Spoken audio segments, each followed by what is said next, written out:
अस्सलाम वालेकुम dear students, I hope कि लास्ट लेक्चर आप लोगों को बहुत अच्छे से समझ आया होगा।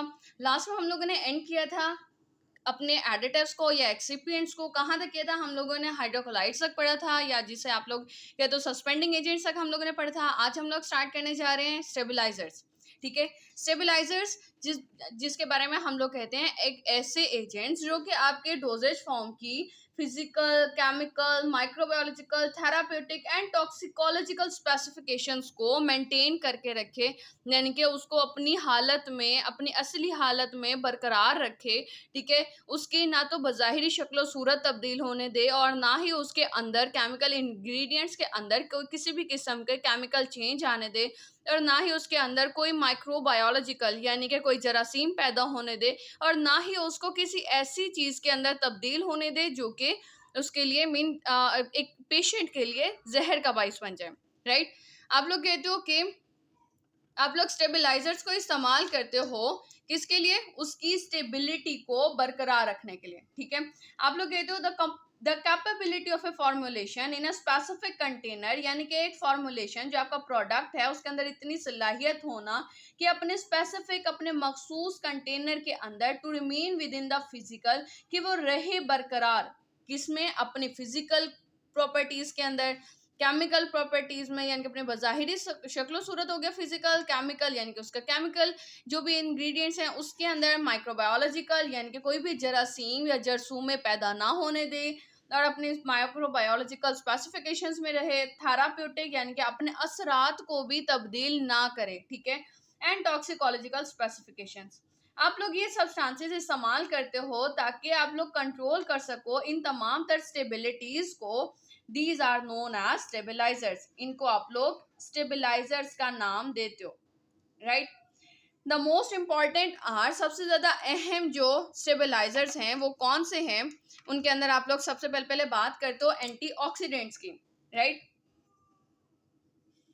एंटीऑक्सीडेंट्स ऐसे एजेंट्स हैं जो कि बचाते हैं या रोकते हैं डिटेरियोरेशन से, यानी कि गलने, सड़ने या ख़राब होने से आपकी प्रिपरेशन को, आपके प्रोडक्ट को, बाय ऑक्सीडेशन यानी कि ऑक्सीडेशन होने के बाइस जो आपकी प्रोडक्ट में ख़राबी पैदा हो रही है, एंटीऑक्सीडेंट एजेंट्स जो हैं वो उन ख़राबी से आपके प्रोडक्ट को बचा लेते हैं।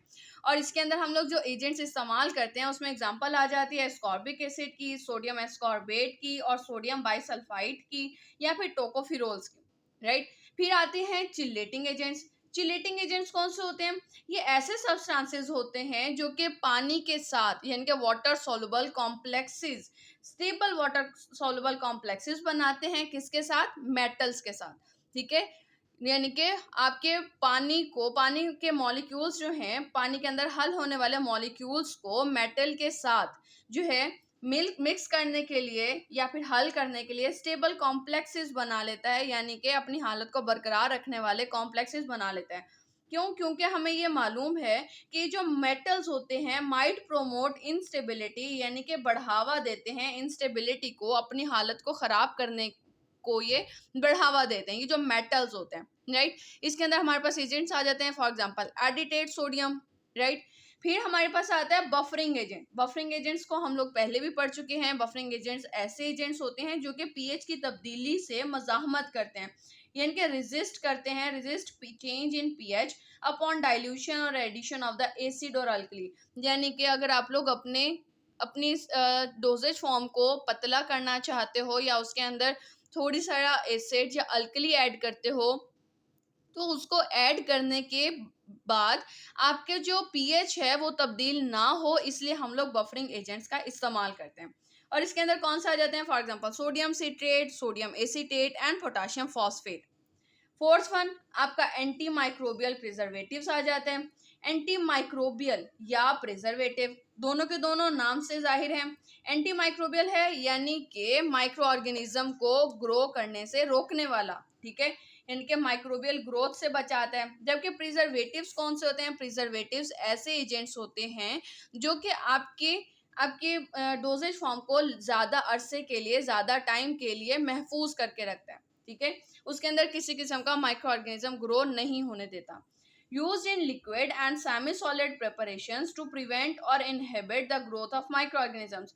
हम लोग एंटी माइक्रोबियल या प्रिजर्वेटिव को अमूमन इस्तेमाल करते हैं लिक्विड वाले प्रिपरेशंस में या सेमी सॉलिड यानी कि नीम ठोस प्रिपरेशंस के अंदर, यानी कि जिसके अंदर नमी मौजूद है। और हमें मालूम है कि ये जो नमी है, मॉइस्चर है, वो एक बहुत अच्छा मीन ग्रोथ मीडिया है आपके माइक्रो ऑर्गेनिजम्स के लिए। आपके माइक्रो ऑर्गेनिजम्स नमी के अंदर जो है बहुत अच्छे से ग्रो करते हैं। आप लोग कहते हो कि एज फॉर एग्जाम्पल, अच्छा, प्रिपरेशंस टू प्रिवेंट, प्रिवेंट यानी कि बचाना या रोकना, और इनहेबिट मतलब के रोक देना, ठीक है, ममनू करना the growth of micro organisms, यानी कि नशोनुमा आपके माइक्रो ऑर्गेनिजम्स की। फॉर एग्जाम्पल इमल्शंस आ जाती हैं या सस्पेंशंस आ जाती हैं। मस्ट बी सूटेबली प्रिजर्व्ड, उनको मुनासिब तरीके से प्रिजर्व करना चाहिए। क्यों? क्योंकि वाटर एंड कार्बोहाइड्रेट्स, क्योंकि पानी और जो चीनी है, कार्बोहाइड्रेट्स हैं, प्रोवाइड वेरी गुड मीडियम, वो मुहैया करते हैं बहुत अच्छा जरिया।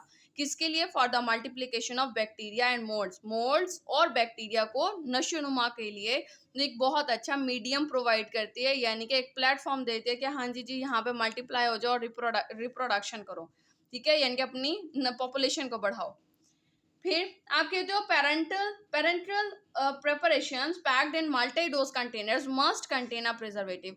जो आपकी पेरेंटल प्रिपरेशंस हैं, यानी कि आपके जो इंजेक्टेबल्स हैं, जो कि ऐसे कंटेनर में जिसके अंदर आपकी एक से ज़्यादा खुराक शामिल है, ठीक है, पैक हुई भी है, उसके अंदर शामिल होने चाहिए आपके प्रिजर्वेटिव्स, राइट। इसके बाद हम लोग बात कर लेते हैं आपके फ्लेवरिंग एजेंट्स की। आपको मालूम है कि आपके बहुत सारे डोजेज फॉर्म्स या आपकी ड्रग्स जो हैं, आपके सॉरी आपके जो ड्रग्स हैं वो बहुत ज़्यादा कड़वा जायका रखती हैं, और इस कड़वे जायके को छुपाने के लिए हम लोग ऐसे एजेंट्स का इस्तेमाल करते हैं जो खुशबू भी दे और इसके साथ साथ वो जायका भी दे, बहुत अच्छा जायका भी दे, राइट। यानी कि इम्पार्ट अ प्लेजेंट फ्लेवर, यानी कि डालने वाला, प्लेजेंट यानी कि खुशगवार, खुशगवार जायका या खुशबू, एंड ऑफन ओडोर, और इसके साथ साथ खुशबू भी डाले टू अ प्रिपरेशन आपके डोजेज फॉर्म में या आपके प्रोडक्ट में, एंड टू मास्क और छुपा दे specific type of taste of the preparation, एक मखसूस किस्म का जो जायका है आपके प्रिपरेशन का, यानी कि जो कड़वा जायका है आपके प्रोडक्ट का, उसको छुपा दे, मास्क कर दे, राइट। थर्स फॉर एग्जाम्पल, अच्छा, थर्स मेक दैम मोर पैलेटेबल, ताकि आप लोगों का जो भी आपकी डोजेज फॉर्म है उसको बहुत ज़्यादा पैलेटेबल, खाने के काबिल बना दे। For example cherry, banana, pineapple, peppermint, पुदीने का जायका, लेमन लीमू का, ऑरेंज यानी कि माल्टे का, रोज यानी गुलाब का, वेनिला और मेंथोल जो आपको ठंडक का एहसास देते हैं, राइट। फिर आप लोग कहते हो इसके साथ साथ स्वीटनिंग एजेंट्स भी डालते हो जो कि मिठास पैदा करने वाले एजेंट्स होते हैं।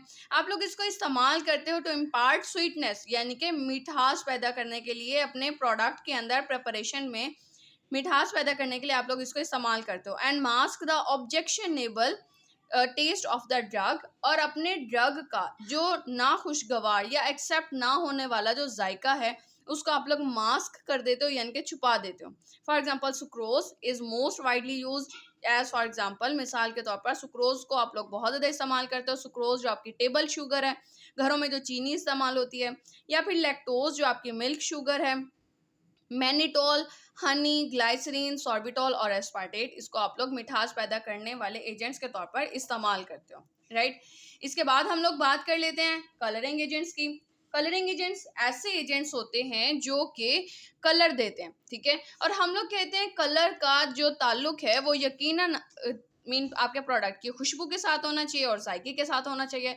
ऐसा ना हो कि आप लोग ने ऑरेंज जायका दिया और उसको कलर आपने दिया चॉकलेट का, ठीक है, या फिर आप लोगों ने उसको चॉकलेट का जायका दिया और आपने कलर कर दिया उसका ग्रीन, तो ये भी ऑब्जेक्शनेबल हो जाएगा, ठीक है। आप लोग कहते हो कि substances use to impart colour to liquid, यानी कि अपने लिक्विड या सॉलिड प्रिपरेशंस को जो कलर देने वाला सब्सटेंस है वो कलरिंग एजेंट कहलाता है, और इसका ताल्लुक जो है वो आपके फ्लेवर्स के साथ होता है। लाइक अगर आपने ऑरेंज फ्लेवर डाला है तो आप लोग उसका कलर भी ऑरेंज दोगे, और इसी तरह से अगर तो आप लोग उसको चॉकलेट फ्लेवर देते हो तो उसका कलर भी डार्क ब्राउन होना चाहिए।